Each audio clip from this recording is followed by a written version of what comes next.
विश्वासघात, धोखा, चालाकी, फरेब, ये सब उस शैतान के नाम हैं जो दिखाई नहीं देता, परंतु हमारी छाया की तरह हमारे साथ साथ चलता ही रहता है। जीवन में कुछ व्यक्ति अपनी मेहनत के द्वारा, अपने दिलो जान के द्वारा अपने जीवन में सफलता प्राप्त करने की कोशिश करते हैं, परंतु कुछ ऐसे भी लोग हैं जिन्हें दूसरों को धोखा देने में परम आनंद प्राप्त होता है और उनका जीवन हमेशा दूसरों को पीड़ा और कष्ट पहुंचाने के इर्द गिर्द ही भटकता रहता है। यदि आप एक इस तरह के व्यक्ति हैं जो लोगों से छल कपट करते हैं, तो आपके लिए एक बहुत ही निराशाजनक मार्ग तय है और जीवन केवल अंधकार की तरफ बढ़ने का एक रास्ता है। लोगों से छल कपट करना बंद कीजिए, क्योंकि इसका असर आपके जीवन पर भी पड़ेगा। आपने वो कहावत अवश्य सुनी होगी कि खुशी जितनी बांटो उतनी ही ज्यादा बढ़ती है और दुख जितना बांटो उतना ही ज्यादा कम होता है। परंतु कुछ लोग दूसरों को पीड़ा पहुंचाने की कोशिश निरंतर करते रहते हैं। उन्हें अपने अंदर एक सहानुभूति नाम की चीज प्राप्त नहीं होती और हमेशा लोगों को छल कपट की नजर से देखते हैं। छल कपट करके किसी भी व्यक्ति का आज तक जीवन में भला नहीं हुआ है और न ही वो व्यक्ति परमात्मा के निकट पहुंच पाया है। हमेशा एक सज्जन व्यक्ति की तरह जो लोग अपना जीवन बिताते हैं, वो कभी न कभी इसका फल अवश्य पाते हैं, क्योंकि गीता में यही लिखा है कि कर्म करते जा, फल की इच्छा मत कर। आज नहीं तो कल फल आपको अवश्य प्राप्त होगा। आनंद में विलंब हो सकता है, परंतु आनंद न मिले ऐसा कदापि उचित नहीं है और आपके जीवन में आनंद आकर ही रहेगा।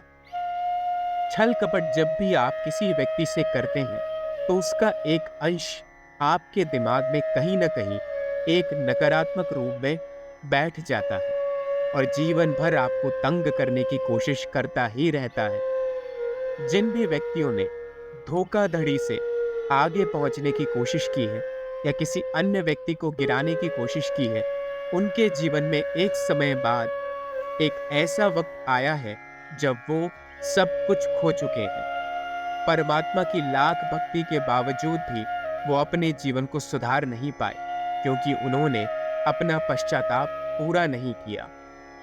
इसीलिए एक सज्जन पुरुष की तरह सफलता के मार्ग पर चलने की कोशिश कीजिए। जीवन में आखिर किसी को धोखा देने की जरूरत क्यों पड़ेगी? इतनी सुंदर दुनिया है जहां आपके लिए सब कुछ उपलब्ध है। अपने सुधार कार्य में ध्यान लगाइए और वही चीजें सोचिए जिनसे आपको आनंद मिलता है और जो आपको आगे बढ़ाती हैं। ऐसा मत सोचिए कि कोई व्यक्ति अगर आज आपसे आगे निकल गया है तो कल आपसे पीछे कैसे हो जाए, या हमेशा कुछ ऐसे उपाय करने की कोशिश मत कीजिए जिससे किसी का भी जीवन बर्बाद हो, क्योंकि इसका एक बड़ा सा अंश और एक बड़ी सी छवि आपकी आंखों के सामने लौट कर आती है और आपको वो सारे पल दिखाती है जब आपकी वजह से किसी अन्य व्यक्ति के आंसू निकले, जब उसकी पूरी दुनिया एकदम से बर्बाद हो गई और उसको पीड़ा महसूस हुई हो।